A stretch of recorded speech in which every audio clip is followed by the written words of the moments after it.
Gray is here on the Blaze Radio Network. Great to have you with us. 888-900-3393. Pat Unleashed on Twitter and Instagram. Lot to talk about today. Lot to get into. We have Steve Baker, who has to turn himself in sometime. The U.S. government turn himself over and be, I don't know, put in jail, I guess?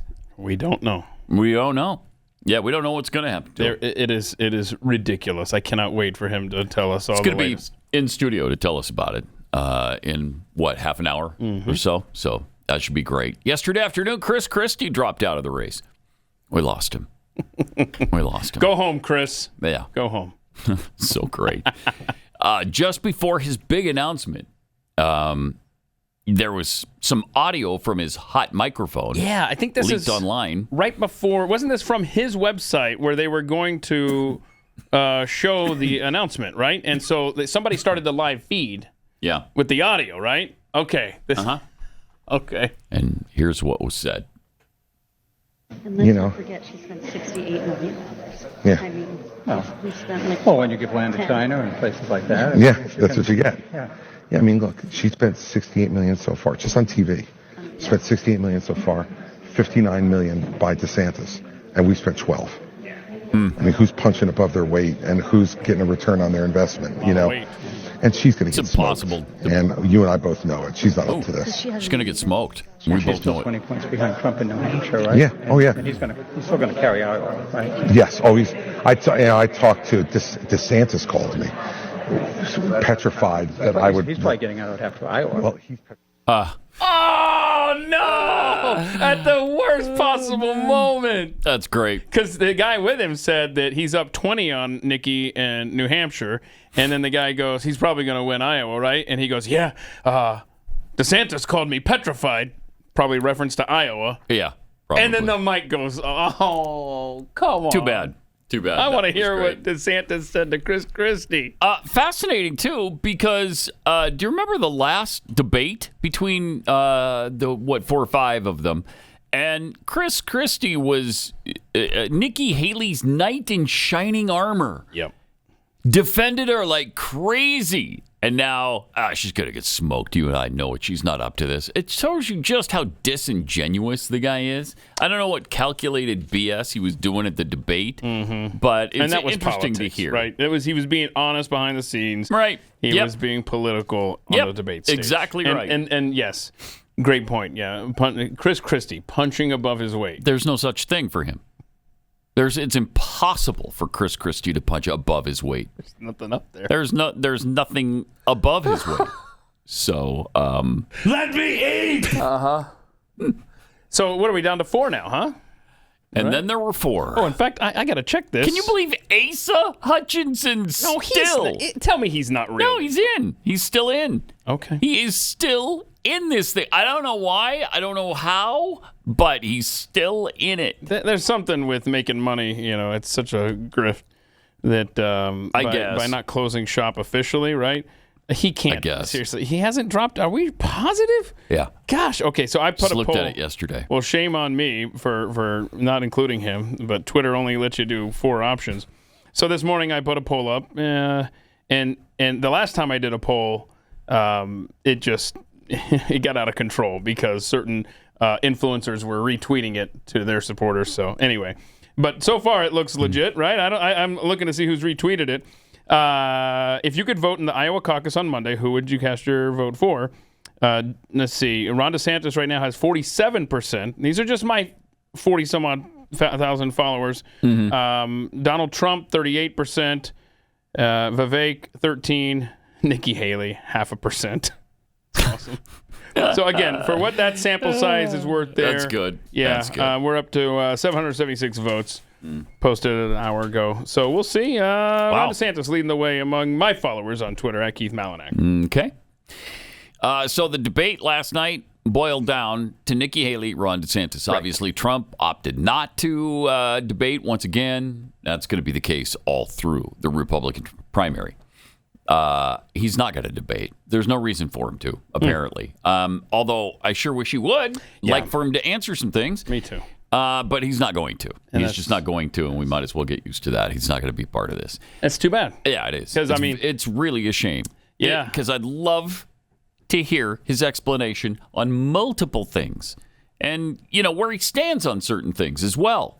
There are new things now that didn't exist in either 2020 or 2016. And so I'd love to hear his take on things. Right. And then his supporters will say, well, you know who he is. You know who he is, right? The end. Yeah. I mean, that does not hold water with me. Yeah, it doesn't work. Well, we know who all of them are. Right. You could say that about We know them anyone. all. Yeah. Okay. Ron DeSantis is the governor of Florida. We've seen him operate. He's still there, making a pitch. But in the debate last night, Nikki Haley kept talking about Ron DeSantis lies. In fact, she's got a website on it. And just agonizing. RonDeSantisLies.com or something? Yeah, I would like to know how many times she said that last night. Many? I wonder if there's a count. But yeah, I mean, here's her clip, I guess, right? We're Yep. gonna play that. Mm-hmm. Well, I think this is a time that we know that we need a new generational leader. We have watched our country be in disarray. We see the world on fire, and we need someone who's had executive experience. I've been a 2-term governor that took a double-digit unemployment state and turned it into an economic powerhouse. I was at the UN. I dealt with Russia, China, Iran every day. But you're going to find out tonight that there's going to be a lot of Ron's lies that have happened. There are at least a couple of dozen so far that he's done. So what we're going to do is, rather than have him go and tell you all these lies, you can go to DeSantisLies.com and look at all of those. There's at least 24 lies that he's told about me, and you can see where fact checkers say exactly what's going to happen and exactly why it's wrong. So it will cover the fact that he's only mad about the donors because the donors used to be with him, but they're no longer with him now. And that's because he's upset about the fact that his campaign is exploding. You're going to see the fact that he has switched his policies multiple times, and we'll call that out tonight. But every time he lies, Drake University, don't turn this into a drinking game because you will be overserved by the end of the night. It's not a bad line, though. Yeah. That's not bad. Oh, no, yeah, there's a better line coming from Ron for her. I love this meme, though. This kind of says it all. Yeah. I'm just trying to watch the debate. DeSantisLies.com. It's a good meme there. Then did she do an eye roll? Yeah, that's what they're saying. Some are, some aren't. All right, let's see. I'm the only one running for president that served in the armed forces. I deployed to Iraq back in 2007, 2008. So I understand what our military goes through. So they're saying that she showed disrespect to the military by rolling her eyes at his reference to being in the military. Mm-hmm. Let's see it again. You got to watch very carefully. Mm-hmm. I'm not positive it was. Yeah. I'm the only one running for president that served in the armed forces. I deployed to Iraq back in 2007, 2008. Yeah. So I understand what she started to look over there. I wouldn't beat her up on that. Yeah, she started her look over there. Before he mentioned the military. And trust me, if there was even a hint of an eye roll, I would be the first person. Look, she's being disrespectful. Yeah, I didn't pick up on that. I mean, I don't like her, and I didn't think that was anything. Then DeSantis had his shots on Nikki Haley. She doesn't articulate how this comes to an end, except she was asked after the last debate by, I believe, Megyn Kelly, and she said, you bring it to an end by bringing Ukraine into NATO. But of course, we're a NATO country. So if you bring Ukraine into NATO, that puts the United States at war. Megyn said that to her. And then she basically gave a word salad as to how you go from there. So they have sent cash. She supports this $106 billion that they're trying to get through Congress. Where's some of that money going? They've done tens of billions of dollars to pay salaries for Ukrainian government bureaucrats. They've paid pensions for Ukrainian retirees with your tax dollars. We've got homeless veterans. We have all these problems. This is the UN way of thinking, that we're somehow globalists and we have unlimited resources to do. You know? I think here's the problem. Thank you, You Ron. can take the ambassador out of the United Nations, but you can't take the United Nations out of the ambassador. That's so good. That's a great line. I like that. I like that a lot. That was the line of the night. Yes. By far. By far. That was a home run line. Mm-hmm. And it's always fun to go back and watch these lines after the fact. Yeah. To listen to them set it up, And you're like, here comes the setup. Here it comes. This. Oh, he mentioned the United Nations. I'm waiting for it. Yes. They sat around thinking about this one for a while. Yeah, that was well delivered. Yeah, it was. It was nicely done, and he, to me, won the debate big time. Yeah. I was looking on Drudge Report once again. It's got Nikki Haley up 60, like almost 68 to 32%. Come on, how really, really? How do you think Nikki Haley? I don't even know how she's in this race. She's got the Republican machine behind her, and can't take it. Sometimes they flex their muscle online. I guess so. Yeah, so I guess so. I'm looking forward to seeing, and I haven't seen numbers. I want to see audience size for the debate and Trump's town hall. I think Trump's town hall is going to win dramatically. Would be my guess, but I don't know. First of all, it's Fox versus CNN. Secondly, it's Trump versus everybody else, and it's Trump and the Lilliputians at this point. I hate that because I think it deserves to be an actual race between Trump and DeSantis. And I'd love to see a debate between the two of them. Let's see it. But it's not going to happen. It's not going to happen. And I don't understand what people's problem with Ron DeSantis is. I don't get it. He's done a great job in Florida. It's not his time. Good. It's not his time. He's disloyal. Oh, brother. And look who he has connections with. Who does he have connections with? He's the people, big, people. People. Oh, yes. no. Not people. He's got connections with people? I've heard he has not connections people. Don't tell me that he's got connections with people with money, because then I'm going to run the other way. Okay. Because Donald Trump doesn't have any connections with people with money. He's pure as the wind-driven snow. Yes. Driven snow. I just want you to understand that. Okay? Now, I don't want to piss off Donald Trump supporters. We've done that in the past, and it's not hard to do, frankly. Come to Twitter, my friend. But we've also pissed off Ron DeSantis voters, which I don't want to do either. And Vivek Ramaswamy. Everybody's got their own person, their own dog in this fight. And I haven't picked a dog yet.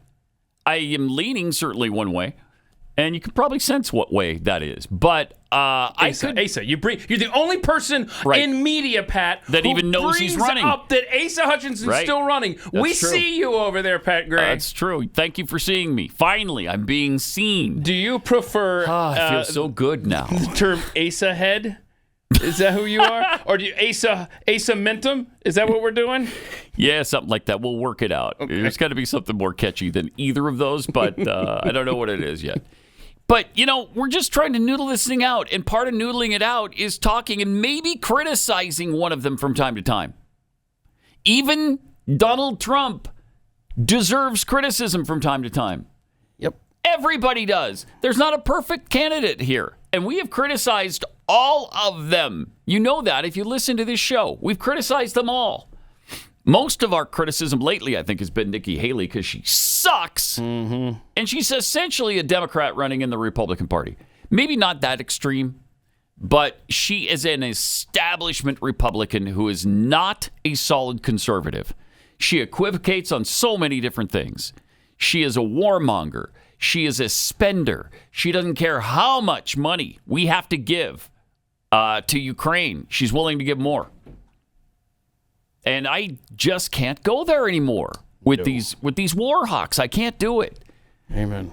I know that's a change from the past, but you know what? I evolved on that issue. If I was running for president, that would be my answer. Sorry, I evolved on that issue. Yeah. Okay. I realized that endless wars are not the way to go. Yeah, and I had this discussion with my kids during the last big debate with everybody on stage. I said, you would not recognize I was talking about me, their dad. You would not recognize your dad watching and yelling at a debate 20 years ago on this issue. That's for sure. Than today. Yeah, me too. Because I'm over here typing on Twitter, F your wars and all this stuff. Right. And 20 years ago, I'd be like, go and kill him. Let's go. No, and I don't know. We were all over Iraq and I'll be the first, going into Afghanistan and Iraq. First to admit it. All over it. And I was all over the Patriot Act initially. Man, would I like to have that one back. Yeah. Oh, my gosh, I'd like to have that back. I did a school paper on the Patriot Act on how I supported it. Did you really? In high school. Yeah. Well, I believe it because, the conservatives were on board with it. Yeah, well. And I remember getting calls in Houston. How can you be okay with the freedoms we're losing over this Patriot Act? Name one freedom you've lost would be my response to that. And they couldn't, because they didn't really know. They couldn't articulate it at the time. You certainly could now. You could now. So yeah, it's interesting. I'm done right? with it. Yeah, it's interesting how we have and the Democrats have gone the other way. Oh, overnight. See, like for us, it was a gradual thing over time, and we're worn out. Over 20 years of war. Right. We got tired of it. They wait till January 20th, and then when the calendar flips to a new president, then all of a sudden what they were against for their entire lives, they're suddenly for, and I mean then some. And I'll tell you another thing about that. It wasn't just 20 years of war. It was 20 years of war. Then we abandoned our position and lost everything we gained in Afghanistan overnight. Yeah. Literally overnight. In addition to $80 million worth of weaponry. I think, and I'm only speaking for myself. And then the same thing happened in Vietnam years before that. So I think when you done. come to the realization, at least for me, what the reason for wars, what they're all about, and they're not what you think they're for, and what they're sold as. Yep. When you come to that light bulb goes off over your head.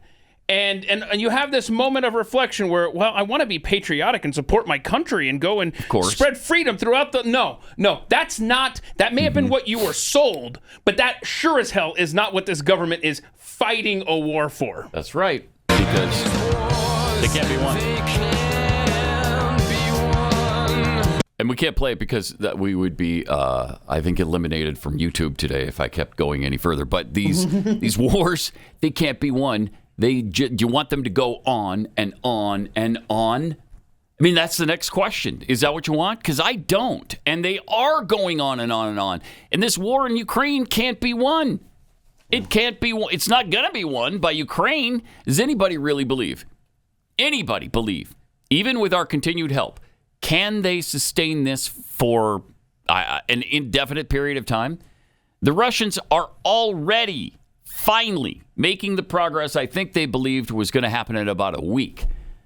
So almost 2 years later, they are making that progress now. The Russians are winning this war. They've got more people to throw at it. Zelensky just tried to say that they were going to call up another 500,000 Ukrainian men to throw at Russia. Well, Russia's got, 3 times that, 5 times that number. They can continue to conscript into their military. So I don't know. I don't know how you do it. I don't know how you do it. Unless we're going to start sending troops there, and I certainly don't want that. Does anybody want that? Do any Americans want that? Yeah, her name is Nikki Haley. Yeah, Nikki Haley would do it. Nikki Haley would do it. All right, as we head toward a presidential election coming up in November, one thing you can be sure of, 2024 is going to be a tumultuous year. How will your hard-earned savings fare? You already see the impacts of inflation at the pump, at the grocery store. The dollar continues to lose buying power quicker than wages can increase. So how are you protecting your savings? You might consider diversifying with gold. From Birch Gold Group, for decades, gold has been the choice of investors and central banks to hedge against inflation. And now you can own it in a tax-sheltered IRA with the help of Birch Gold. Just text PAT to 989898. Birch Gold will send you a free info kit on gold. Go through that. Decide if it's right for you. I think you'll find it is. Some of your portfolio diverted into gold is a really good idea. And you can convert an existing 401k or IRA into gold. And the best part, you don't have to pay a penny out of pocket to do it. With an A-plus rating with the Better Business Bureau, thousands of satisfied customers, you can definitely trust Birch Gold. So text PAT to 989898. Get your free info kit. Go through that. Text PAT to 989898 and secure your savings right now.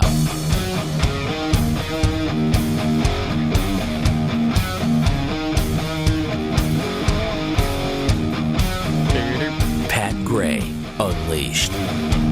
Okay, so while DeSantis and Haley were battling it out on CNN, Trump's over on Fox. And And it's kind of interesting because he had some things to say. One of the things he said, do we have what he was talking about with the Chris Christie? He's right about Nikki Haley, that she's going to get smoked. Oh, no. It's her, of course, that's going to smoke her. That was one thing. Anyway, here was Donald Trump on DeSantis and Fauci. And of course, Ron DeSantis would definitely argue with your characterization of how he handled it. But if you go back and look at the records, you will see that the biggest fan of Dr. Fauci was Ron DeSanctimonious. He was a big fan. He said, I go by, exactly, quote, I go by what Dr. Fauci said. He said that 2 months in, all the way through. Okay, I can't. And then eventually changed when it wasn't, that wasn't the dessert of the day. But Ron DeSantis was a big Dr. Fauci fan, and nobody wants to cover that. I say it every time. This can't stand. Okay. I don't mean to piss off Trump supporters. Let's go for it. It's about time. How can you not call him out on that? It's impossible. It's impossible not to call him out on that.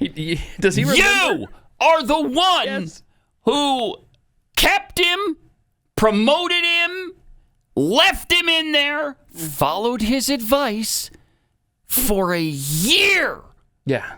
You can't be serious that you're trying to pin Anthony Fauci on Ron DeSantis. Yeah, so technically... Come on, Trump supporters. I want to hear from you. Anthony Fauci was the president of the United States for a year. Yeah, essentially. Is that fair? Yeah, I'd say it's fair. And then on the way out the door, Donald Trump gave the presidential commendation medal thing, right? The award to Fauci. We've talked about people who have no self-awareness. How is Trump so oblivious on this issue that he dare even say that? Right.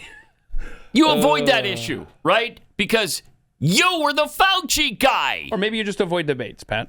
Maybe. Because that way it doesn't really come up.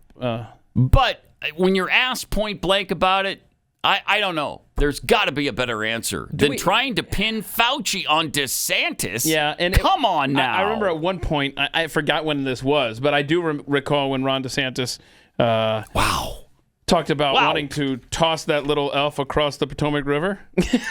Yeah, I remember that line. Right. Do we have there was a tweet from Donald Trump, right? January 3rd, 2021. Okay, let's take a look. Back in time. Okay, there it is from Donald Trump. Something how Dr. Fauci is revered by the lamestream media as such a great professional, having done, they say, such an incredible job, yet he works for me and the Trump... Wait, you mean Ron DeSantis? No. Do you mean Ron DeSantis in Florida? No. Oh. No. And I am in no way given any credit for my work. Gee, could this just be more fake news? So he wants to take credit for the work that Fauci is doing and getting credit for there. All the great stuff that Fauci's doing. Yeah. It's agonizing. It's agonizing. Sure is. Every once in a while, please, you've got to admit, you got to call out Trump on some of his BS. That's unbelievable. They can't. I mean, I did appreciate his presidency in a big way. But that doesn't mean everything he's ever said and done since or before is perfect. Wow, that's outrageous. I mean, that's egregious. Come on now. You can't let that stand. Okay. Plus, Trump doesn't support lockdowns. Right. I'm a federalist in a sense because that's the Federalist way. No, I didn't actually have a shutdown, despite the fact that some people wanted to and some people didn't want to. But we had some great governors. The governors that did the best job were Republican governors, and they were the ones that didn't shut down. Okay. All right. He didn't have a shutdown. And he didn't, right? He didn't. He was the president, Pat. Yeah, right. He didn't shut down states. No, let's look at his tweet for some information on that. Oh, wait, when is this?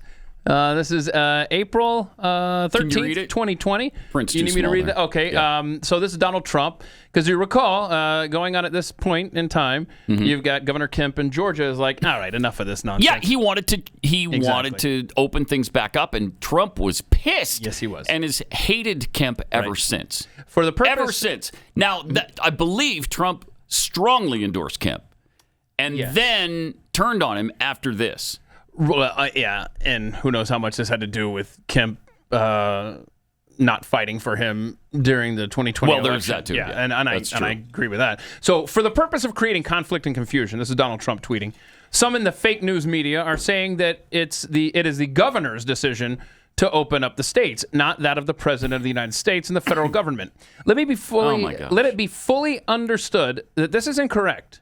It is the decision of the president. Okay. And for many good reasons. But he's a Federalist. With that being said, the administration and I are working closely with the governors, and this will continue. A decision by me in conjunction with the governors and input from others will be made shortly. Okay.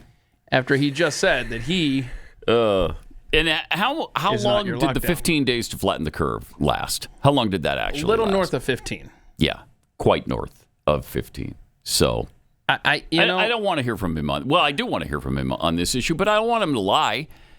Tell the truth. Stand up and say, you know what? Yeah, we probably overreacted during that particular time. But he can't. But he won't. He's incapable of even hinting at that. That's true. Not about the lockdowns and trusting the wrong people in his administration. Not about the vaccine and the ill effects of that and the fallout from that have devastated so many lives and killed so many people. He can't even acknowledge this. I'd respect it if he said, look, I made a mistake on Fauci. I trusted him. I shouldn't have. I shouldn't have. And then move on. You get it out there. Doesn't support lockdowns. Yeah, he's trying desperately to make DeSantis the lockdown guy. And I'm sorry, that is just not reality. That was not reality then, and it's not now. For a couple of beaches for a couple of weeks. Jeez. Got him. Okay, I mean, he had some good moments last Absolutely. night, too. Yeah, and he had I good don't want to moments. make it out like he was just... And he had great moments in his presidency. Yes, he did. We're just saying, when you get something that wrong, Yeah. own up to it. Period. And Trump supporters should own up to the things he did wrong, too, because he's not perfect. But things were a lot better under Trump. Oh, my God. Pre-COVID, for sure. I mean, there's no argument about that. Yep. That's not what we're saying. And if it comes down to a clash between Donald Trump and Joe Biden. That's a no-brainer. Donald Trump and anybody from any other party. It's going to be Donald Trump, of course. Yep, things were better there. No chaos, right? Remember? Because now it's chaos every minute of every day. So listen to this. See if you can buy this. I think you had very little chaos. I think most of the chaos was caused by the Democrats constantly going after me. Yeah. And remember this. Remember that with phony, Russia. I mean, if you look at Ukraine, everything was phony. The Pfizer warrants, the lying to Congress. They had chaos. They were the ones that caused the chaos. We didn't have chaos. We got the biggest tax cuts in history, the biggest regulation cuts in history. I had no wars. I'm the only president in 72 years. Yep. I didn't have any wars. Okay. Yes, I can go with you on that. Thank you. We just talked about it earlier. Thank you. you. We love that. Yep. That's good stuff. Also, he talked about peace through strength, which I also love. With people with hundreds of nuclear weapons is not a bad thing. They want to make it like a bad thing. It's a very good thing. Right. But that's right. Peace through strength. Yes. They didn't want to mess around. It would have never happened in Ukraine. Russia would have never gone in. Would have never happened. The recent attack on Israel would have never happened. I think you're right. 0% chance that was going to happen. They see a weak president in our country, and they did something that was unthinkable. So we're going to have peace through strength. We're not going to have to fight. So how do you argue with that? You can't. Yep. You can't. We had 4 years where none of this happened. Yep. The world, I don't care if they respected us. They sure as hell feared us under Trump. My gosh. And that's good enough for me. Here, he was asked about his vice presidential pick. This is interesting. Who would be in the running for vice president? Well, I can't tell you that, really. I mean, I know who it's going to be. Give us a hint. We'll do another show sometime. Well, what about any of the people who you've run against? Would you be open to mending fences with any of them? I will. I've already started like Christie better. Christie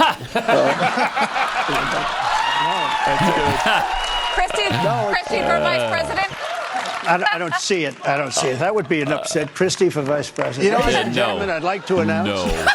No. I do want to get to this other question before. All right, that's it. Yeah. Yeah, that's good stuff. So he's already decided. Yeah, that's interesting. It's interesting. Who do you think it is? Vivek. Do you? I do. I think it's been that Vivek was my first thought before too. The game started 2 years ago. It could really be Vivek or Haley, but I think Vivek.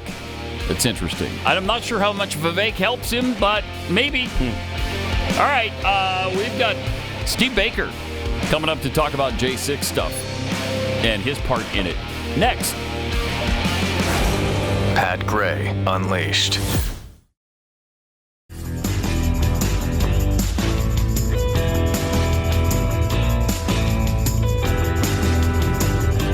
There's a lot going on today, and so we're going to try to get to it all. But one of the things, the thing that was a big priority to us is to have Blaze reporter Steve Baker join us this morning. He is in studio now. Steve, welcome. Hey, it's good to be back, Pat. Good to have you. Now, everybody knows by now, I think, that you were at the Capitol with a camera on January 6th, 2021. And that should have been the end of it. You know, you reported on a story. It's inconceivable to me that they would now be trying to prosecute you for that. When you first heard about this, did it scare the crap out of you? No, I'd actually been anticipating it because I was watching all of the action, as they say, from the sideline, watching how the arrests were developing and what types of arrests they were making, who they were arresting. And then, of course, when they started arresting grandmas and other independent journalists, because one of the very first arrest made. In fact, the very first guy that was arrested in Florida was a professional contract videographer, photojournalist who brought his professional gear there to cover the event, and he was one. And they has he been tried since? Oh, he was charged only with the 4 misdemeanors, and this was where the precedent was set. Is they swatted him with over 20 agents at 6 o'clock in the morning, with the red dots on his wife and on his children and all of that. Great guy. His name's J.D. Rivera out of Pensacola, and he he just refused to take the plea deal because he wasn't going to plead guilty to something he didn't do because he was there in a professional capacity, albeit he didn't have anybody that he answered to every day because he was a contractor. How many police officers did he beat, though? Well, that was the thing. He didn't beat any, but he had a real problem though, Pat. He had been an activist with the Latinos for Trump. Oh wow! For years, leading up to it. Can't let that go. Even though he didn't parade, he didn't know, milling. Did he mill? No milling. No milling. No parading. No milling. Wow! And he actually paralleled through the Capitol the reporter who wrote a story for the New Yorker, Luke Mogelson, and Luke Mogelson just showed up with his his iPhone. In fact, Luke Mogelson even said in his article, he said, I used my cell phone as my reporter's notebook, and JD had his big professional gear and all of that. And so when it was all said and done, Luke submitted his story to the New Yorker, and he doesn't work for them, he's a freelancer, and he submitted his story to the New Yorker, and the title of his story was Among the Insurrectionists. So he had he had the get out of jail free card with just the title of his story. Wow. Right. Even though neither one of them behaved differently from the other at all. That's amazing. Now did he wind up doing jail time? Yes. So how long? He was convicted on all 4 counts. He did go to trial, and then the judge sentenced him to 8 months. He served 7, but it gets worse than that. So a misdemeanor defendant, misdemeanors who were swatted by over 20 FBI should have been agents. a fine at worst. Right. I mean, for a misdemeanor, you don't do jail time. Well, they in the history of the FBI, they don't arrest misdemeanor defendants, and they certainly don't SWAT them. Yeah. Which is why we end up with the whistleblowers and that are coming out, like Steve Friend and Kyle Seraphin and that sort of thing. But in JD's case, they, instead of sending him to the medium or minimal security camp right outside of Pensacola, they send him to a medium security facility in Georgia. First 2 months, they put him in solitary confinement. 2 months. 2 months. He got 4 hours of sunshine total in a 2-month period. Oh my gosh. Then when they released him into the general population for the remainder of his term, all of the other prisoners, career criminals, they're all looking at him. They think he's full of crap because he's telling them he's in there for misdemeanors. They go, no, they don't send misdemeanor defendants here. I mean, we know this is what we do for a living. We're criminals. And they're like going, and he goes, no, he had to convince them that he wasn't some plant or whatever, that he was really there for misdemeanors. That is unbelievable. It's like going to prison for a parking ticket. Yeah. This is not America anymore. It's insanity, and I still can't really get my head around the fact that it's actually happening. How must it be for you?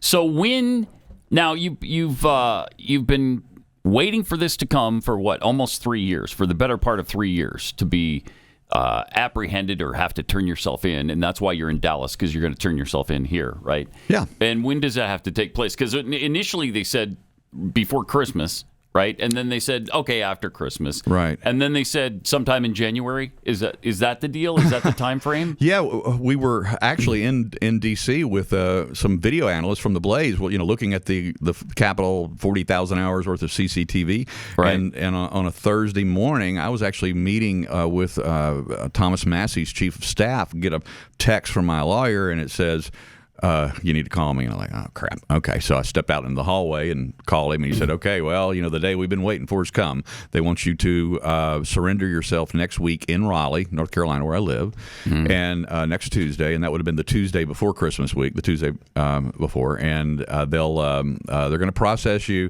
go through the whole fingerprinting and the mugshot, and then put me in front of a magistrate, and then they said they would release me on my own recognizance.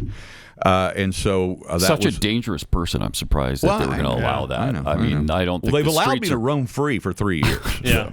Have the streets been safe with you out there, though? Of course not. No, actually, before we let him into the studio, he had to unload all of his weapons out here on the desk, sitting out there. Yeah. Get them So nunchucks. I obviously the Blaze went into high gear, and I was getting calls and doing interviews for all day that day, and then the next morning I was on with Glenn, and then by 5 o'clock on Friday, before we left D.C., I get another call from my attorney. He says, okay, I just heard from the FBI. They're going to delay your processing unknown date, but it's not going to happen next week, probably after Christmas sometime is what they said. So during the Christmas holidays, one of my other attorneys spoke to the new assistant U.S. attorney who's been handed my case in D.C., and they have said at that time that they would expect for me to turn myself in sometime in mid-January. They would give me 7 to 10 days notice. And what are we, the 11th now? And nothing. Still waiting to hear from them. Incredible. Nothing yet. Absolutely. Do you even know what the charges are going to be? No, they won't tell. They won't tell me. This isn't America, man. No, they won't. They won't tell me. And I kid you not. When my attorney spoke to the AUSA during the holidays, he asked him, what are the charges going to be? And he says, well, I won't tell you. Well, why? He said, because as soon as you do, Steve will tweet it out.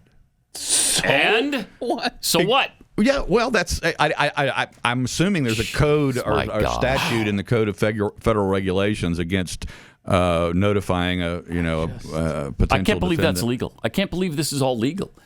That they can get away with this. It probably technically is because the judge hasn't actually signed the warrant yet. Okay. So until there's a warrant, there's technically no charges. So what exactly did you do on January 6th? You did go in, as you're following the story, right? You did go into the Capitol building. Yeah.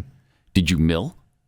No. Did you milling. parade? I did no parading. I wore no Trump. Did you yell USA, USA? No. How many windows did you break? How many podiums did you take out of offices?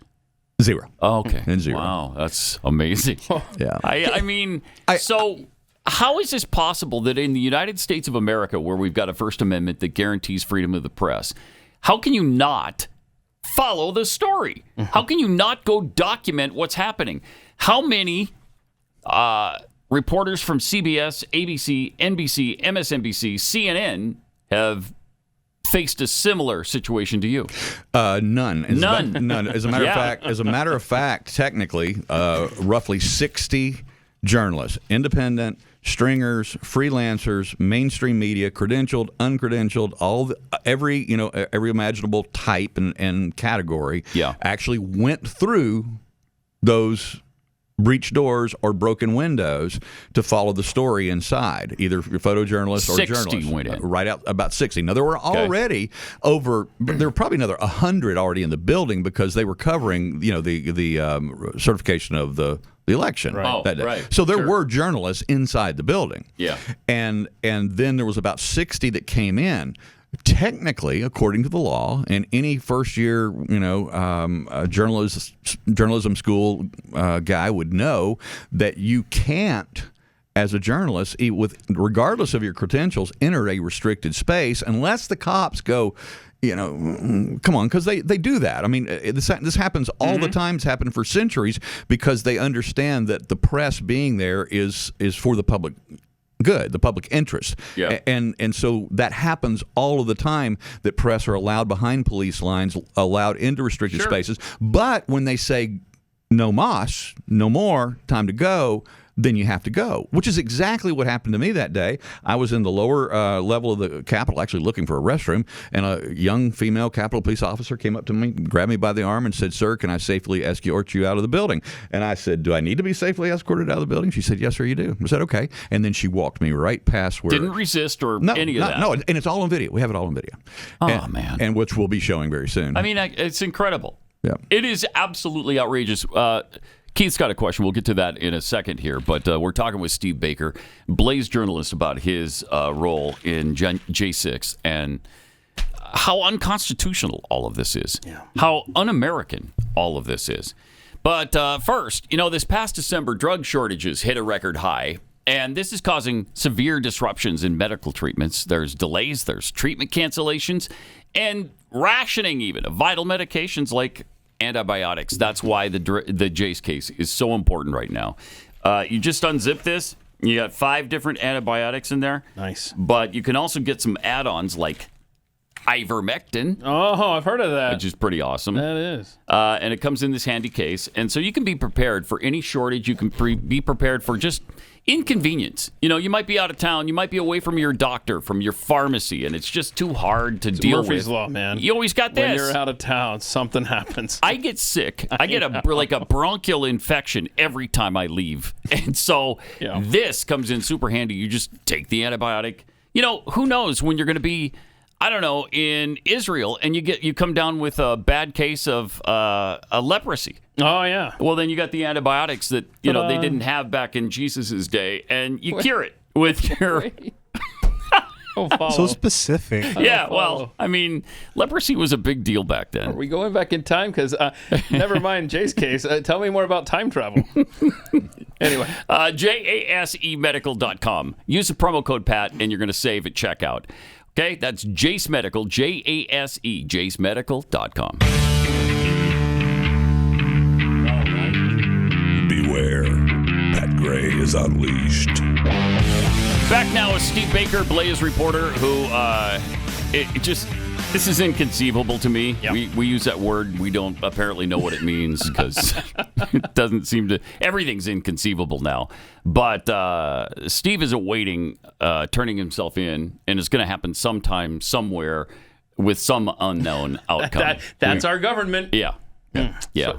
So thoughtful they are. So yesterday on this program, we were talking about Ray Epps. Oh, yeah. And, oh, my gosh, justice finally served the instigator of January 6th, Ray Epps, the Fed plant there.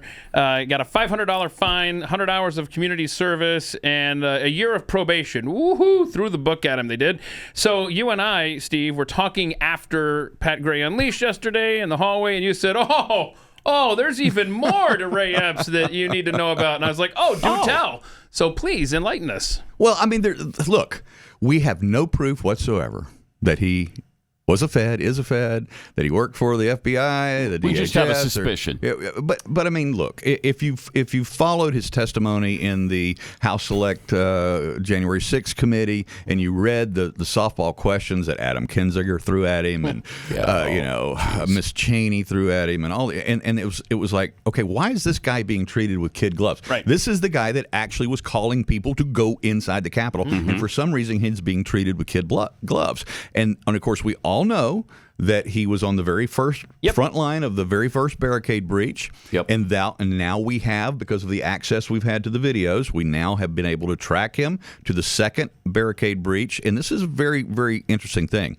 is that when he got to the second fence line, it was a semi-permanent black, like a metal aluminum fence that had been erected probably for the inauguration that was coming up days later for Biden.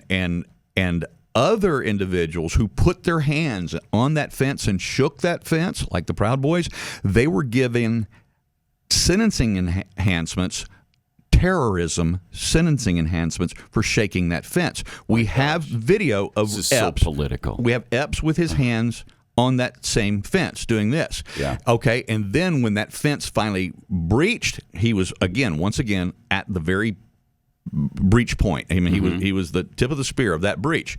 Then, an hour and a half later, after basically everything had been breached and mission accomplished, so to speak, we have video now of this red flare going off, and 2 seconds after this red flare goes off, just 10 feet from him, It's like a red smoke bomb, right? a red smoke flare goes off. Then 8 men form up around him and lead him out of that thousands of compacted crowd and lead him out. And this is key for one specific reason, is because in all of Epps' testimony, whether it's to Congress, whether it was in his statements to the press, his interviews on CBS, his interviews with the New York Times, all of those things, he has asserted that he was only in D.C. that day with his son and his son's best friend. that was it. But as soon as that smoke flare goes off, 8 men, 4 in front, 4 in back, escort him out of the crowd. And no one, I keep asking the question.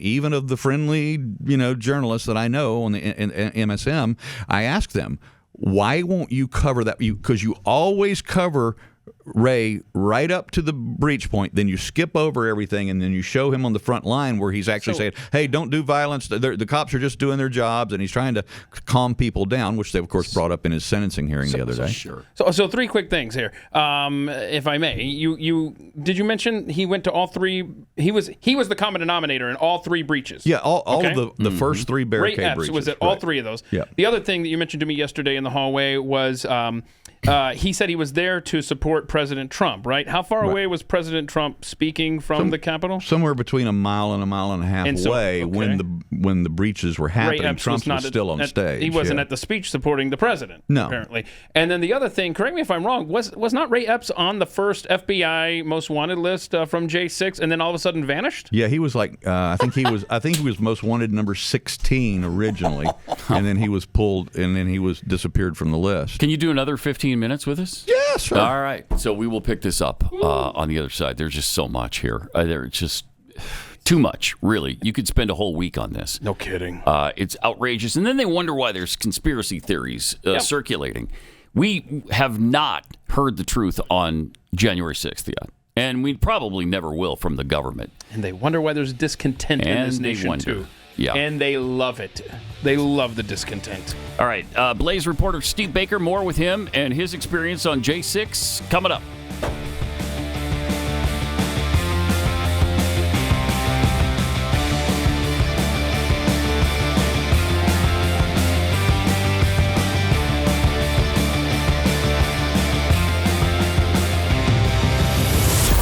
Pat Gray Unleashed.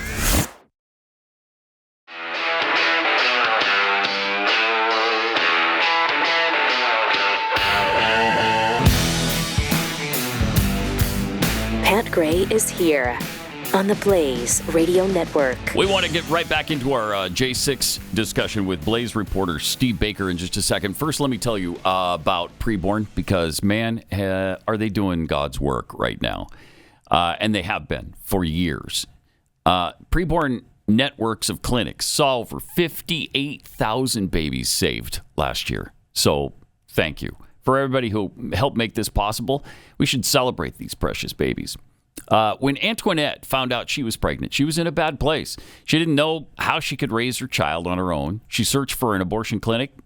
God led her to a preborn clinic where she met her baby on an ultrasound. That's what Preborn does. They show women, expectant mothers, the ultrasound. After these mothers have been pressured by boyfriends or parents or husbands or whomever to have an abortion, they show them a better way. And they offer them support, and they give that support for up to 2 years. They do important work. It's $28 to show an expectant mother her baby via an ultrasound. They see the baby, know it's human life, they hear the heartbeat, they fall in love, and they carry the baby to term. It's a fantastic program and a great network of clinics. Preborn. Go there now. Go to preborn.com/Pat. That's preborn.com/Pat.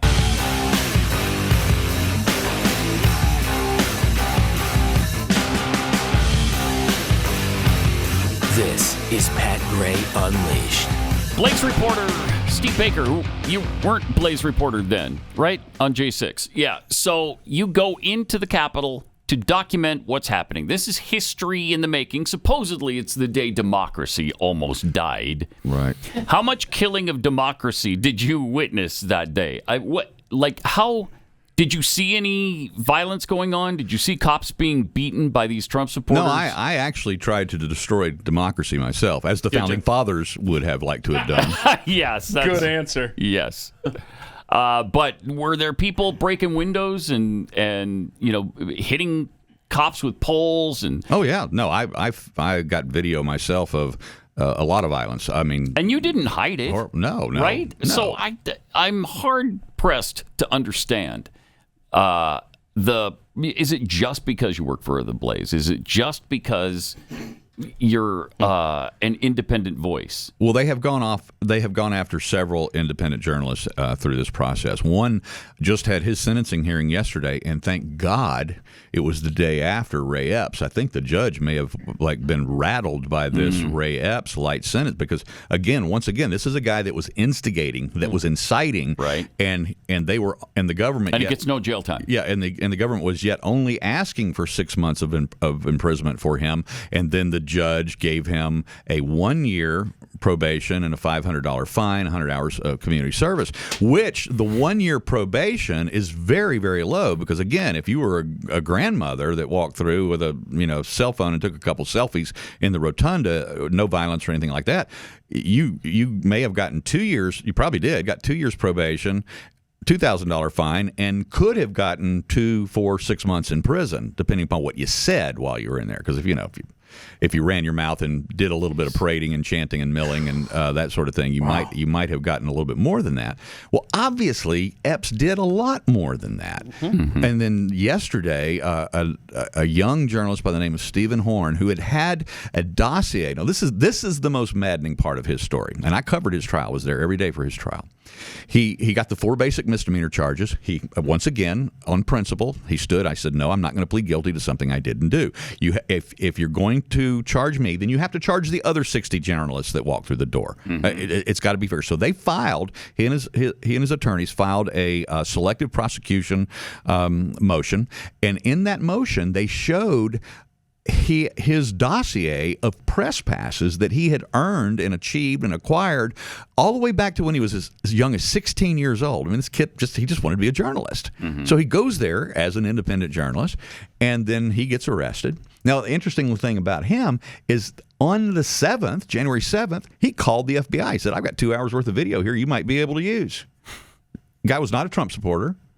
And he calls and said, I've got, all of this video Less than 24 hours later. Yeah. Yes. Less than 24 hours after getting home, he calls the and that was the argument that they were making during Ray Epps' sentencing hearing is the judge was saying, well, because you cooperated and you called the FBI. I think he called him on the 8th. Mm-hmm. And said, hey, I was there. Check in with your supervisor. Right. Yeah. And so Stephen Horn, they would not allow him or his attorneys to show his dossier of historical coverage of other events going all the way back to when he was 16. He couldn't show those press passes to the jury. They weren't allowed to. So they convicted him on all 4. Yeah, can you believe that? Now, the judge, the same judge, Judge Kelly, Trump appointee, by the way, had obviously seen those in that motion, and he was the one that denied the jury the right to see this history of his journalism. And so I don't know if Kelly's conscience got to him or what, or if the Ray Epps slap on the wrist got to him or what. But the very next day, Stephen has his sentencing hearing yesterday, and the judge basically said to him, synopsize it down, he just said, hey, you're a good kid. You can't go into places, just because you claim you're doing journalism. Go home. And he let him off. Wow. Yeah. He got. Wow. Yeah, he got out of there with one. I think he got 1 year probation and $2,000 fine. and sent home. So he did not go to prison, whereas, like I told you earlier about J.D. Rivera, he got 8 months in prison for doing the same thing, same charges. How many people have been convicted so far? There's over, I want to say, something in the realm of 700 or 800 actual convictions. That includes plea deals, that sort of thing. Okay.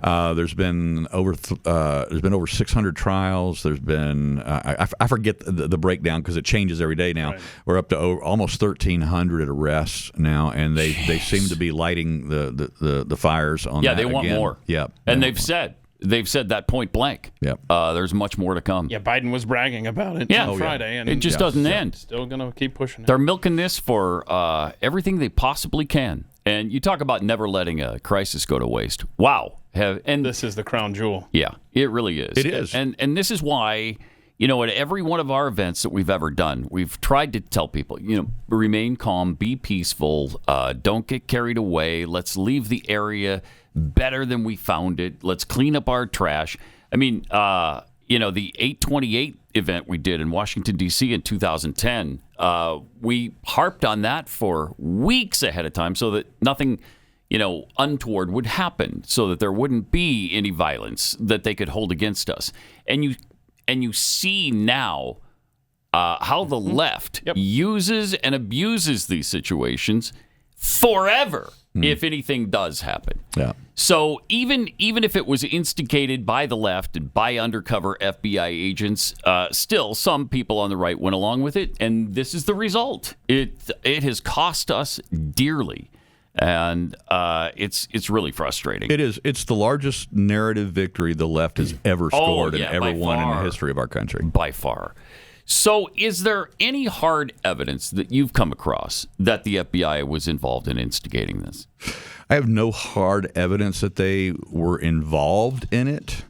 I am on the camp that I believe that it was allowed to develop, if not nurtured. Okay. I'm not going to go all the way until I actually see the hard evidence and say that this particular guy was acting as a provocateur, as an agent or a CHS of the FBI. But there were obvious agents provocateur in the crowd. They're easily identifiable. These are the things that even the sedition hunters are getting frustrated about because they've identified now over 100 what they call AFOs, assault on federal officers or assault on media, AOMs, that are on the FBI's J6 most wanted list, and they're identified.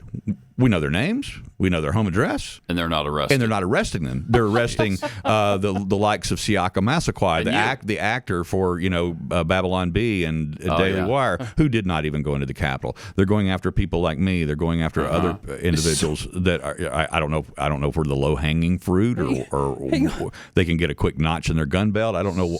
They're making an example of you. They're making an example. Right. Yes. So they have the names and addresses of individuals on the list that they haven't gone to, but yet they can go all the way to Alaska and raid the wrong home of a couple and make their life a living hell for an entire day. This government is absolutely out of control. Completely out of control. Completely. Where do you go from here as a nation? Yeah.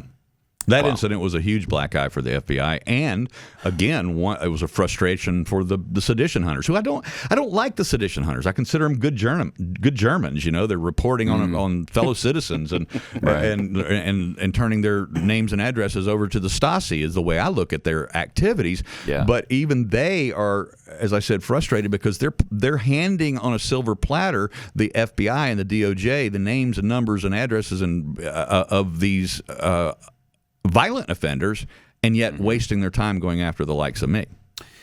And even if there wasn't government involvement, there's also some circumstantial evidence to point to Antifa instigators here, right? I mean, there were definitely people who were instigating this. Look, that weren't on the right. The left and my colleagues on the MSM will absolutely laugh at you about when you bring up Ray Epps. They'll laugh at you about Antifa, but we have identified them. There were Antifa in the crowd. They were activists in the crowd, and it's absolutely irrefutable. And then of course there's always the tie-in back to Trump because there were look. These guys were pros. I mean, I caught them on my own camera. I mean, you see the black bloc tactics. Even though they were wearing Trump gear. This is not stuff that Trump people learned at protest events. Right. Right. You know, and then you have one of my biggest curiosities is how many of those even mainstream press photojournalists were at the Capitol outside to capture the breaches so close up in high definition, but the president's over there. He's a mile away. Right. Isn't he the big story? You would think. Yeah, how about those that were changing clothes after the fact? Some of that out of the MAGA gear. Yeah. Some of that has not been answered for yet. Some of it has been. Some of these people actually got into the fray. They were Trump people. They got sprayed down because they were pressing the line. They got sprayed down with OC spray, pepper spray from the cops, and they went and changed clothes. I got you. So that makes sense. That some of that, but see, sense. you have these conflicting stories like that all over the place, and we're dealing with them and we're learning about them all the time. You know, my big story on Harry Dunn about being chanted at by the N-word. Well, we have finally found, and actually I think it was one of the sedition hunters found an example, somebody someplace on the grounds. They finally got an audio. It's taken 3 years for it to be published, the audio of one person saying the N-word. And okay, well, we have it. You know, so I'm going to go back and I'm going to add that to my story.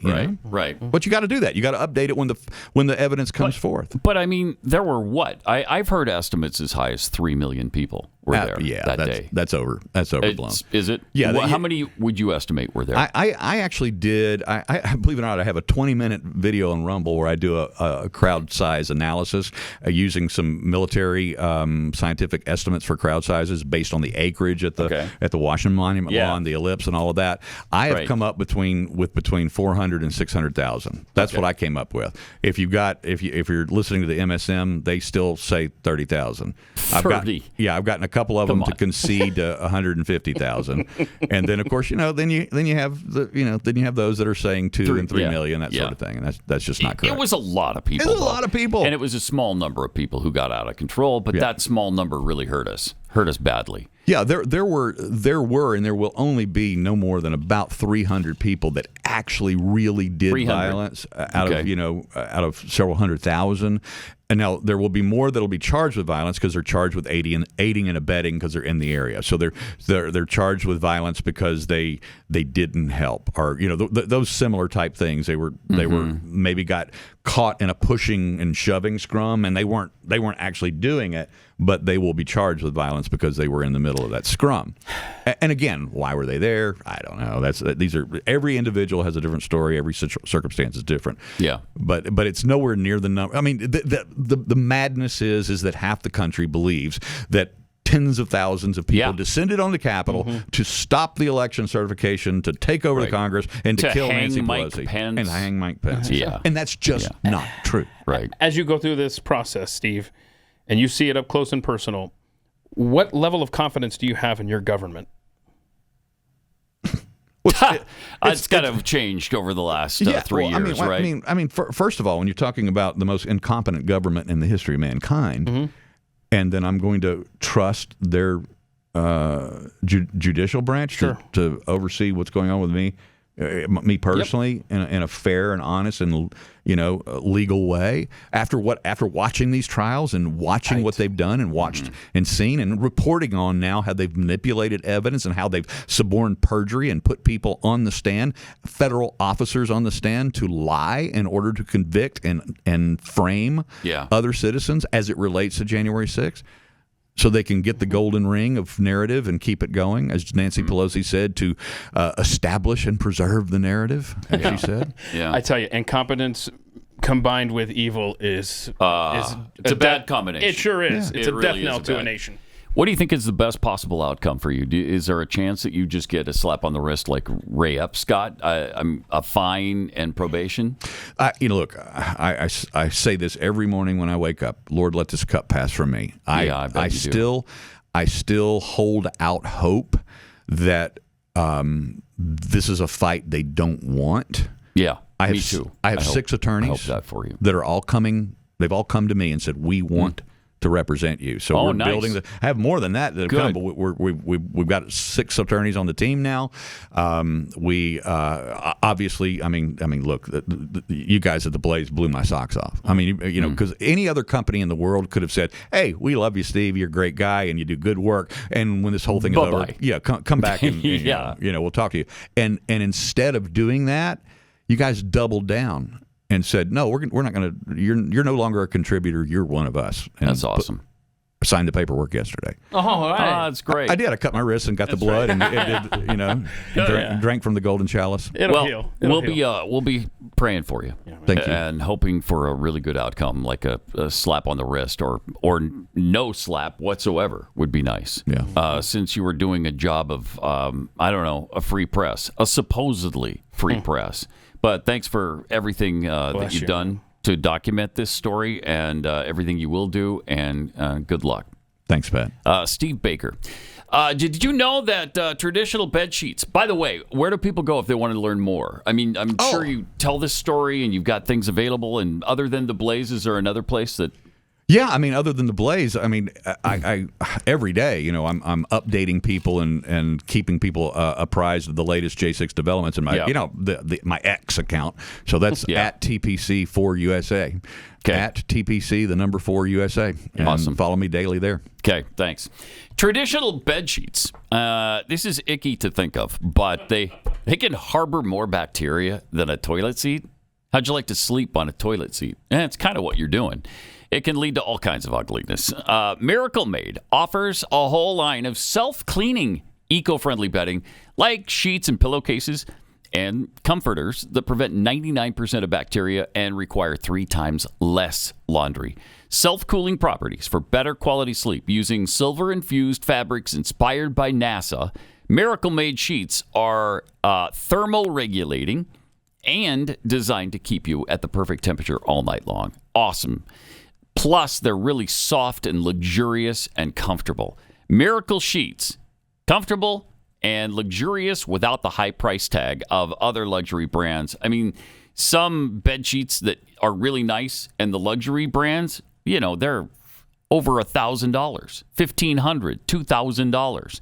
Go to trymiracle.com/Pat and try Miracle Made Sheets. If you order today, you'll save over 40%.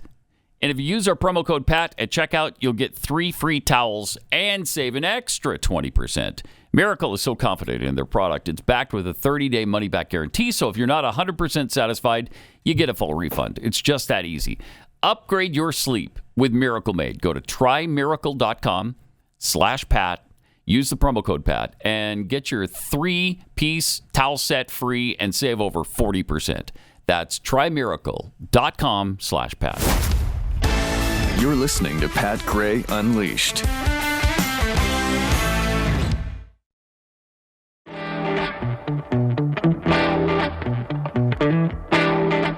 Well, predictably, Trump supporters are losing their minds because we actually said something critical. You can't, because he's never done or said anything wrong in their eyes. And he can't say anything wrong. Even if you disagree with the way he handled COVID and the lockdowns. But look, I can't just sit there when he's trying to pin this on Ron DeSantis and absolutely ignore that he was responsible for Anthony Fauci, not Ron DeSantis. He started the lockdowns, the 15 days to flatten the curve that turned into, a year. Come on. But this is what happens during the primary season. It's sad because we can't just work it out among ourselves, right? You can't just talk about the pros and cons of everybody. You have to just say glowing reviews of everybody's candidate. Well, it's impossible. It's impossible. If you're going to be intellectually honest. Yeah, right. And I thought that's why people came to this show and this network.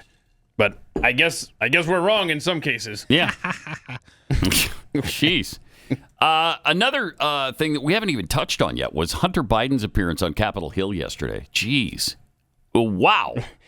So he's, they might hold him in contempt for not showing up. So what does he do? He shows up. Yeah, and he got exactly he thinks he got what he wanted. Yeah, he thinks he could make it look like, see, I showed up and Republicans were so mean to me, so I had to leave. I think we skipped the first clip there. Just go to the Nancy Mace one. All right. Hunter Biden listens to Nancy Mace. Here's what she said. I believe that Hunter Biden should be held completely in contempt. I think he should be hauled off to jail right now, because it wasn't long ago, too, my friends on the other side of the aisle, that you also believed in the power of a congressional subpoena. Not long ago at all. You believed in holding those who refuse to comply with a congressional subpoena accountable. Okay. You're wrong. You got the left wrong. Okay, what's next? Yeah. Hunter Biden left in a huff when Marjorie Taylor Greene started speaking. Okay. For 5 minutes. Thank you, Mr. Chairman. Wait, where you go? Excuse me, Hunter. Apparently, you're afraid of my words. Oh. I like to reclaim my time, Mr. Chairman. Burst their bubble. Every day a circus. Wow, that's too bad. It's Kabuki theater. Yeah. Kabuki theater. So he got in there. He was able to say, I showed up. Yeah. And then they were just those mean old Republicans didn't want to be fair. See, this is why I didn't show up last time, because I knew this is what awaited me. So what was out in the hallway awaiting him? The press? This is going to be fun. Let's see. Other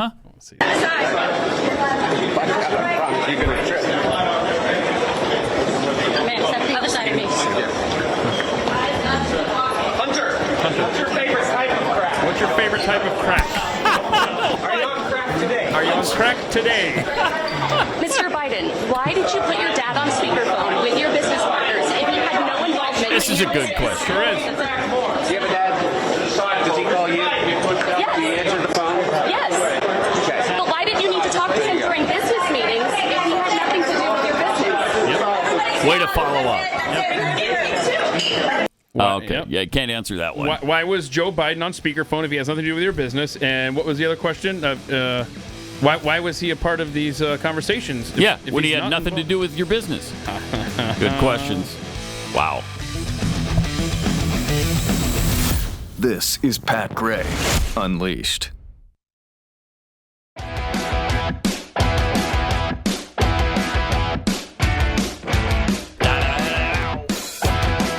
I got some tweets here from Invincible. Trump supporter here. Please stop playing clips of him so I can remain a Trump supporter. A little bit of a dig there. Cleggy, thank you. Why don't more conservatives call Trump out? It's so blatant and ridiculous. Well, it's because of this. Yeah. Because you get bludgeoned if you do. It's exhausting to deal with the blowback. It is. I mean, seriously. It is. And it's disappointing. Sure is.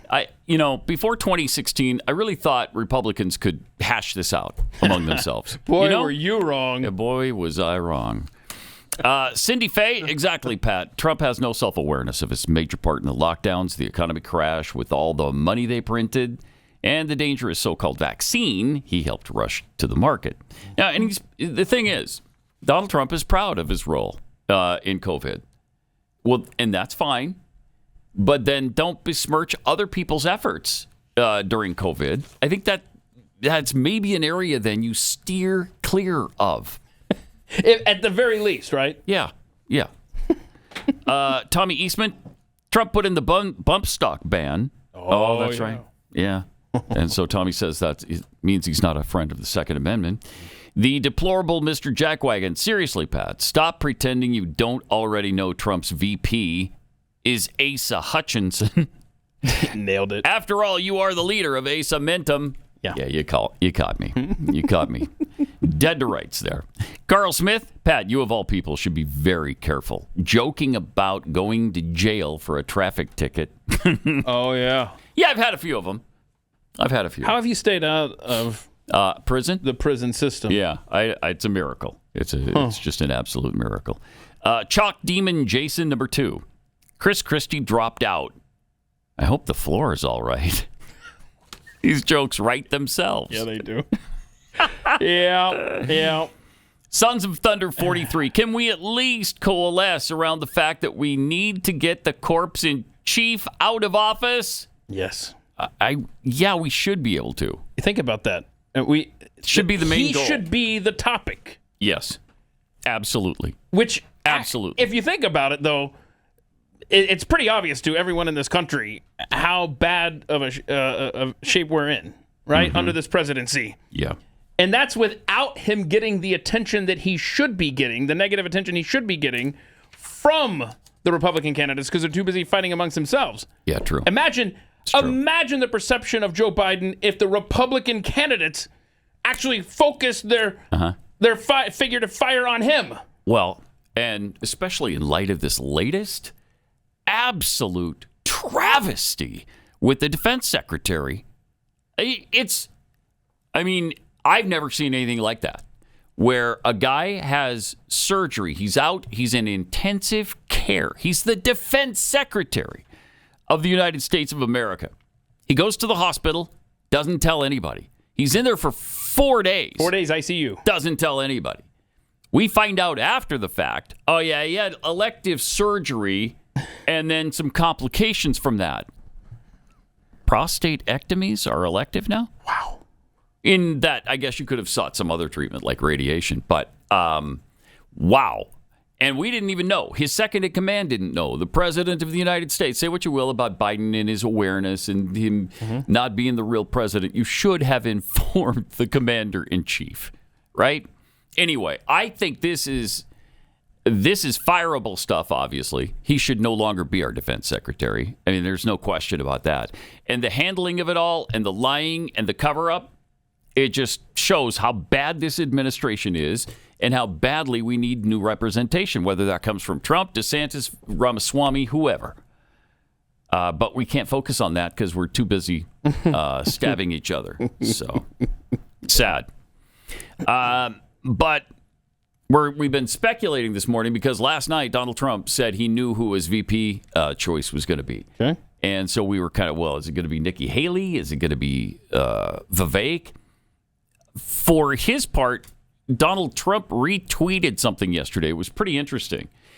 He retweeted a tweet that somebody sent out saying that Nikki Haley isn't eligible to be president because her parents were immigrants. Wait, what? She was born in the United States. She wasn't born in India. She was born in South Carolina. So she's clearly eligible to become vice president or president. Right, but this tweet was that he retweeted that she couldn't be. So that kind of maybe excludes her. It sure does. It says, hey, don't look at her as an option. Yeah, that's... So she may not be. Maybe it's Vivek. That's what I think. Other people think it's Christie Noem. It'll be interesting. Just get away Christie from Noem. Nikki Haley is all I'm saying. Donald Trump, please. Yeah, please. By all that's holy. But maybe it is Vivek. We'll see. But Vivek was destroying the press, as well as Trump does last night. Here he was in Iowa doing his, I guess this was a town hall too, right? Yeah. If this is okay, and I'm just kind of curious on the previous question that you those 4 things that were provably false. Yes. Were in the news. And I'm just kind of curious. I know some of these guys, we've been following some of you guys. I'm curious if there's any national media who actually believe that they were wrong, that those mirrors. Actually, it's a good question, Eddie. So Eddie's one of the, you guys are colleagues, 2 of the top state reps here. And I think that's a good thing to be curious about. I'm just kind of curious. Just by show of hands, who here is willing to admit that the Trump-Russia collusion hoax was indeed incorrectly reported by the mainstream media? Is there anybody here able to admit that that was incorrect reporting? It wouldn't be really appropriate for us to answer a question like that. Why not? Why would that be inappropriate? I think it would be inappropriate. What's inappropriate is lying to the public. Thank you. Was the public lied to, or did the media report on this set of facts that were provided? So that's a fair question. I actually think that the public was lied to long after the media systematically still understood that this was the product of the Steele dossier. The Steele dossier was a piece of Russian disinformation provided by the Hillary Clinton campaign that was served up to the federal government as a basis for issuing a FISA warrant to then potentially infiltrate a member of the opposition party. If this was Bush and Cheney doing it to John Kerry, this would have been the stuff of scandal, impeachment, and worse. And yet, I think it was an intentional lie that the media said that account, which we now know to be true, was actually the Russian disinformation. Now, Shauna, I would be charitable in my interpretation of that if it were just one instance. Let me give an easier one. Just by show of hands, does anybody believe the media's reporting about the origin of COVID-19 ran flatly in face of the facts that you have a Wuhan Institute of Virology that was now the likely origin of the COVID-19 pandemic? You all said that it wasn't for a long time. By show of hands, was the Wuhan lab the likely origin of the COVID-19 pandemic? Everybody, media or not? So you have reported, the same media that has reported that the COVID-19 pandemic did not originate in a lab in Wuhan is willing to even say, unwilling to admit today. The report came out in 2023, so I guess it was known that there was a Wuhan Institute of Virology where they were conducting gain-of-function research, the very city which was the origin of a global pandemic. And yet the media's explanation was that somehow it could have been any source other than actually having started in a lab. I just think that that's systematically unacceptable. The Hunter Biden laptop. Is the Hunter Biden laptop story, as reported by the New York Post, which was shut down, had the Twitter account locked for anybody who is even sharing the story of the Hunter Biden laptop found on the eve of the last election, the media reported that it was Russian disinformation on the eve of that election. Does anyone here agree that the Hunter Biden laptop story, as reported by the New York Post, was indeed accurately reported and was not Russian disinformation, but was in fact a factually owned laptop of Hunter Biden? I mean, you got to, man. I mean, your paper reported it. And does everybody else seriously not believe that? I mean, I believe that Hunter Biden is suing Rudy Giuliani over the laptop, so I don't think that's... So you don't believe, so you think that it actually was the product of Russian disinformation, as was reported by the media? That was the basis for suppressing this at the time? Over the Hunter Biden case, yeah. I'm not sure why we're talking about that. Because it was election interference on the eve of the last election. And I think there's the same kind of election interference happening this time around. And I think it's happening, the early waves of it, with respect to the treatment of my candidacy. And I think that that is likely to be a major problem heading into the next year unless we're able to openly and transparently acknowledge the mistakes of the past. Without acknowledging the mistakes of the past, I think we are destined for an even more dangerous future. And I do not want to see a repeat of what happened in the 12 to 15 months leading up to January of 2021. I don't want to see that in this country. Me neither. And I worry we're on a path to far worse than that until we have accountability 360 degrees for the mistakes that were made in that lead up. And the Hunter Biden laptop story and its suppression, Shauna, I do believe was a key part of the lead up to that. I think the suppression of the origin of COVID and the origin of the pandemic was a key part of the lead up to what happened in January of 2021. I think that the systematic suppression of speech in this country, even about debating the lockdowns, was a key part of what culminated in January 6, 2021. And as somebody who's looking to lead this country and hopefully, dare I say, reunite this country, I think it is critical, it is vital to the future of this country that we not repeat those same mistakes, and yet that's exactly what I'm seeing play out in slow motion, hiding in plain sight. And so it's my concern for this country that leads me to run for U.S. president. It's my concern for this country that causes me to raise what aren't some ancient issues to be swept under the rug. I think that history is relevant to what's happening today. He's good. He's not going to win, but he's good. May he be the vice president, though? I mean, he just showed you he's capable right there. That's awesome. That was good stuff.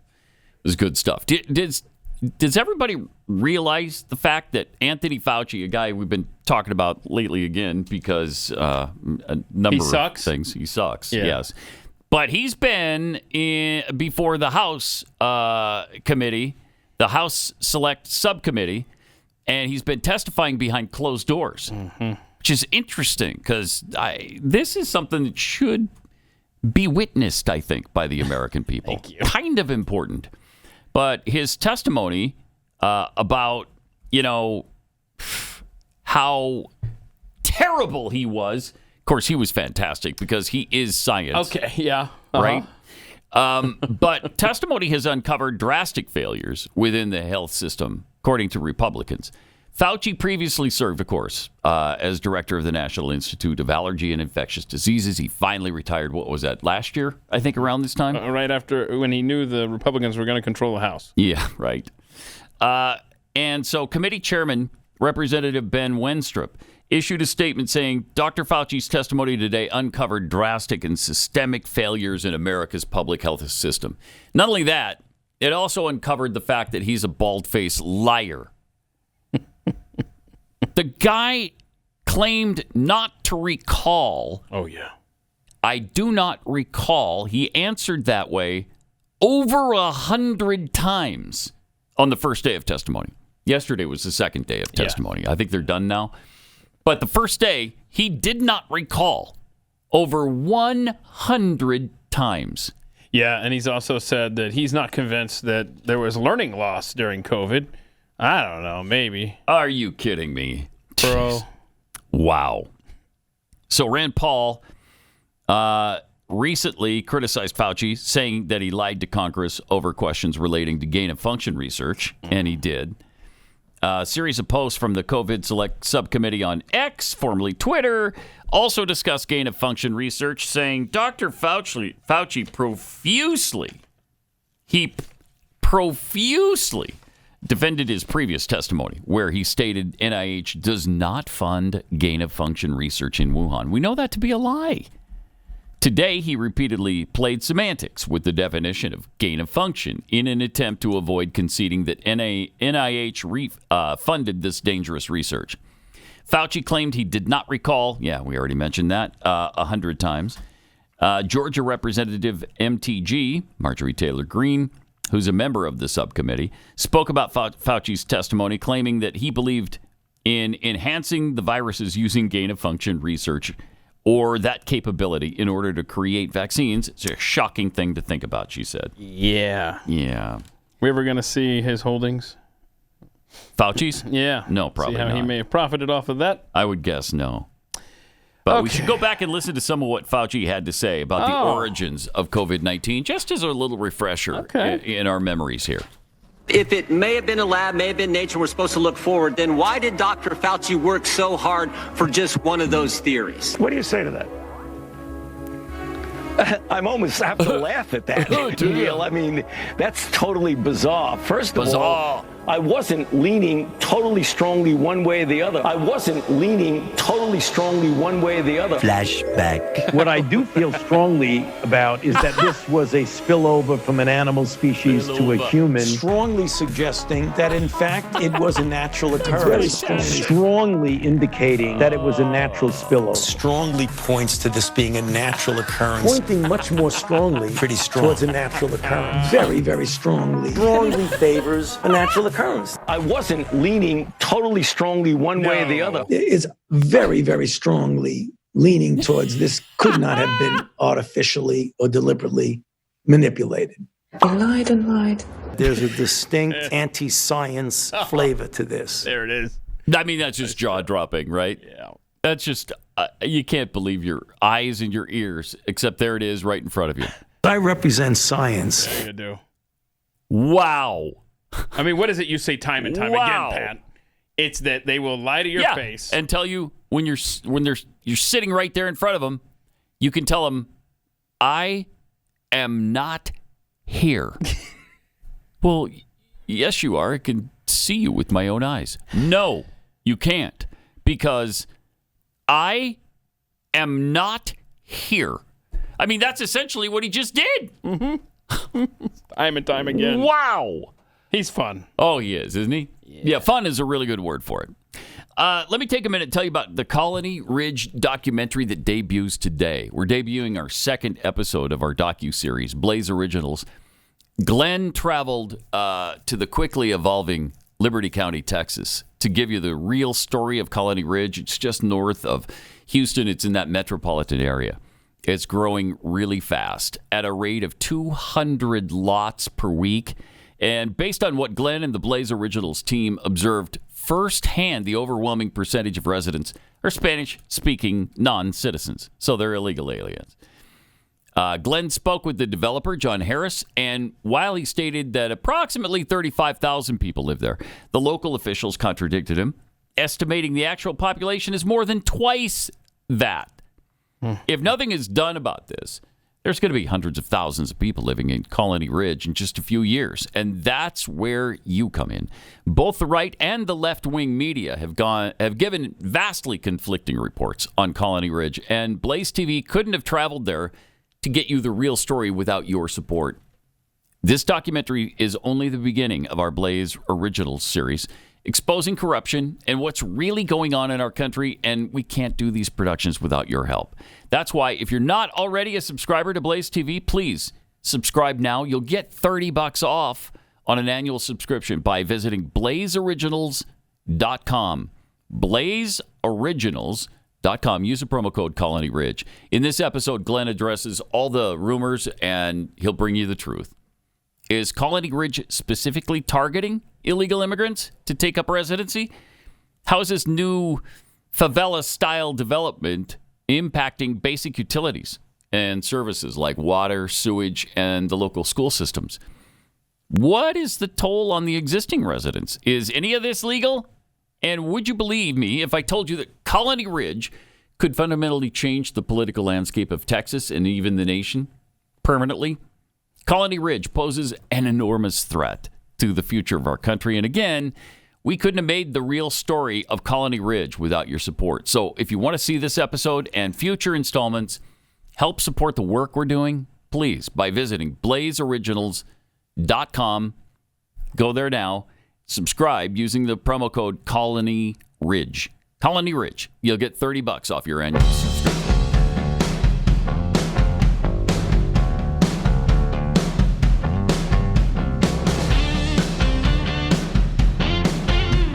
Pat Gray is unleashed. Hey, some really good news. What do you got? Don Lemon posted this on X yesterday. The site formerly known as Twitter. Yeah, when are we gonna stop doing that? We're not for a long time. You got to commit one way or the other. I if know. You're writing. Just call it Twitter or X. We've kind of committed to Twitter, it seems, doesn't it? I refuse to call it X. So Don said, I've heard you. And today, I am back, bigger, bolder, freer. Wait, who was calling on Don Lemon? Who did you hear? Man, I missed Don Lemon. I haven't even heard his name mentioned by anybody, right or left. My new media company's first project is The Don Lemon Show. Where'd you come up with that? That's focus group. Wow. You didn't call it like Frank Grapenuts? No, Don Lemon. Hang on a second. Hold on. So it's his name. I don't know where he came up with that. How'd you do it? Well, Chris, write that down. From here on out, we need to start referring to Don Lemon on this program as Frank Grapenuts.